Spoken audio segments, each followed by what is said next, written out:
পরিবর্তনকে যারা ভয় করে তারা অচিরেই ঝরে পড়ে। প্রতিটি পরিবর্তন থেকেই নতুন সূচনার তৈরি হয়।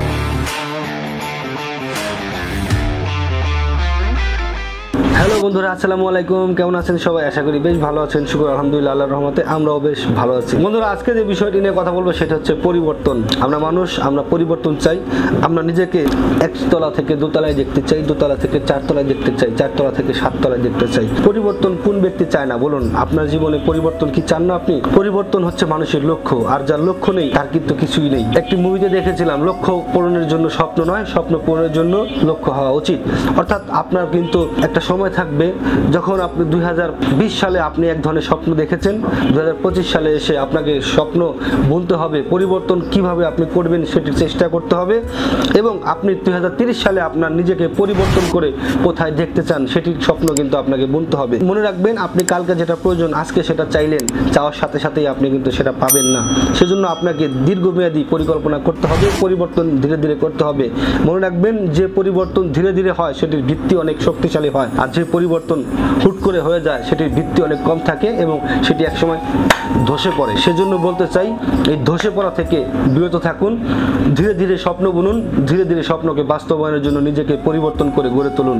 আপনি যখন পরিবর্তন হয়ে পড়বেন, যখন আপনার লক্ষ্যে পৌঁছাবেন, তখন দেখবেন যে আপনার আশেপাশে বন্ধু বান্ধব, আত্মীয় স্বজন, মানুষ যে আপনাকে চিনে না সেও আপনার পরিচিত, আপনার পরিচয় দিয়ে বলবে আমি অমুকের এটা হই ওটা হই। এই ধরনের মানুষ এই পৃথিবীতে আছে। আর আপনি যখন পরিবর্তনে ভয় পেয়ে লুকিয়ে পড়বেন, মিশে যাবেন, শেষ হয়ে যাবেন, তখন কিছু কিছু মানুষ তো এরকম রয়েছে আপনাকে দেখে হাসবে আর এনজয় করবে আপনার ব্যর্থতা, আপনার অপরিবর্তিত জীবনকে।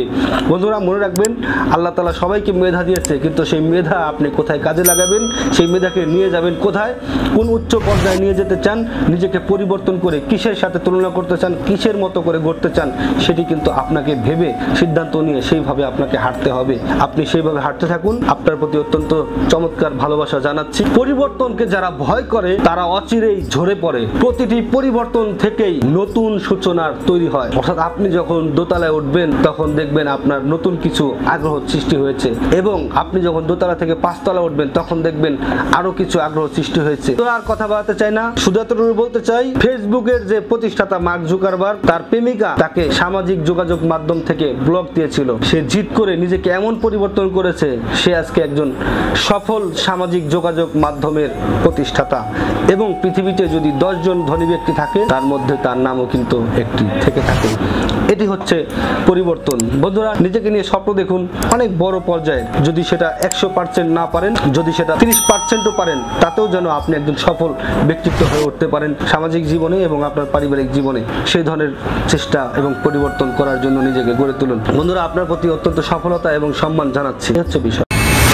বন্ধুরা, বরাবরের জন্য একটি কথা বলতে চাই, আপনার যে যে পেশায় রয়েছেন না কেন সেই পেশাকে ভালোবাসুন, সেই পেশার সাথে লেগে থাকুন, সেই পেশার প্রতি নেশা সৃষ্টি করুন।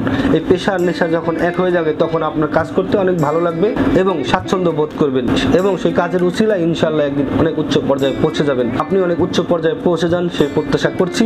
আপনি যখন উচ্চ পর্যায়ে পৌঁছে যাবেন এবং সফল ব্যক্তি হবেন, সেই মুহূর্তে আপনি সামাজিক জীবনে পাবেন সম্মান, বন্ধু মহলে পাবেন ভালোবাসা, এবং পারিবারিক জীবনে একদিন সুখী ব্যক্তিত্ব হয়ে উঠবেন। আপনি একজন সুখী ব্যক্তিত্ব হয়ে উঠুন সেই প্রত্যাশা করছি। আজ চলে যাচ্ছি, কিন্তু যাচ্ছি না। দেখা হবে খুব শীঘ্রই নতুন কোনো বিষয়ে। ততক্ষণ পর্যন্ত ভালো থাকুন, সুস্থ থাকুন। আল্লাহ হাফেজ।